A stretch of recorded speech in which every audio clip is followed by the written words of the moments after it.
ნაციონალურ მოძრაობაში შიდა დაპირისპირება გრძელდება. მიხეილ სააკაშვილის წერს. სვეტსკი ბაბლი ხაბეიშვილს უწუნებდა ინგლისურის არცოდნას, რის გამოც პარტიის თავმჯდომარე თინა ბოკუჩავა დაუნიშნეთ, თუმცა სვეტსკებმა ხმა მაინც არ მოგწეს. ჩვენ ვართ რევოლუციური პარტია, ვერ ვიქნებით პარკეტის ოპოზიცია. ამის შესახებ სააკაშვილმა წერილობითი ინტერვიუ გაუგზავნა ტვ-პირველს. მისივე თქმით, ნანუკა ჟორჟოლიანი არის ნამდვილი სახალხო ლიდერი. სააკაშვილმა სრულიად ყალბი და არაგულწრფელი უწოდა ოპოზიციას, როცა მათ სალომე ზურაბიშვილი ერთადერთ ლეგიტიმურ ორგანოდ გამოაცხადეს. ყოფილი პრეზიდენტი ასევე იწუნებს ერთიანი ნაციონალური მოძრაობის ამჟამინდელი მოქმედების სტილს და აღნიშნავს, რომ პარტია რევოლუციური მოძრაობის ჩამოყალიბების ინიციატორი უნდა იყოს, თუმცა მისივე თქმით, ხაბეიშვილის თავმჯდომარეობის შემდეგ რევოლუციური მუხტი გაქრა.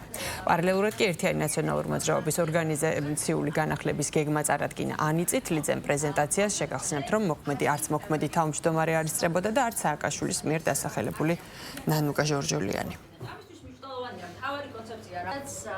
გადაყენება მე ვფიქრობ, რომ არ არის სწორი სიტყვა. გიპასუხეთ ამაზე უკვე, რომ თავარი მიზეზი იყო ზუსტად ლევან ხაბეიშვილის ჯანმრთელობის მდგომარეობა. თინა ბოკუჩავა პრობლემა არ ყოფილა. თინა ბოკუჩავა ძალიან კარგად მუშაობდა საგარეო მიმართულებით. სვეტსკობა მხოლოდ პრობლემა არ იყო. პრობლემა არის ის, რომ ჩვენ ვცხოვრობთ დიქტატურის რეჟიმის პირობებში. ვერ დაგეთანხმებით, რომ ნაციონალურ მოძრაობაში არის კრიზისი. ეს არის შიდა დემოკრატიის მაღალი კლასის ჩვენება, როდესაც პარტიას ყავს ამდენი ამომრჩეველი, ამდენი პარტიის წევრი და როდესაც ლოგიკურია გაზდის ვადა მოქმედ თავმჯდომარეს, ხდება ახალი არჩევნების ჩანიშვნა. უმძიმეს მდგომარეობაშია ნაციონალური მოძრაობა.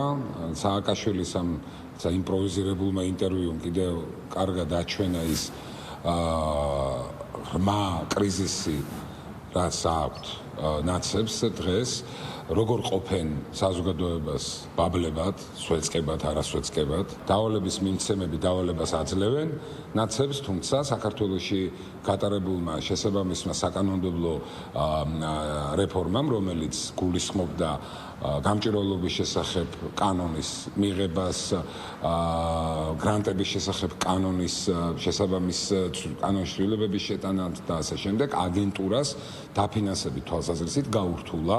მოძრაობა კიდევ უფრო ამძიმებს თავის ერთი მუჭა მხარდაჭერების ფინანსურ მდგომარეობას და პირდაპირ სთხოვს მათ ფულად შენატანს.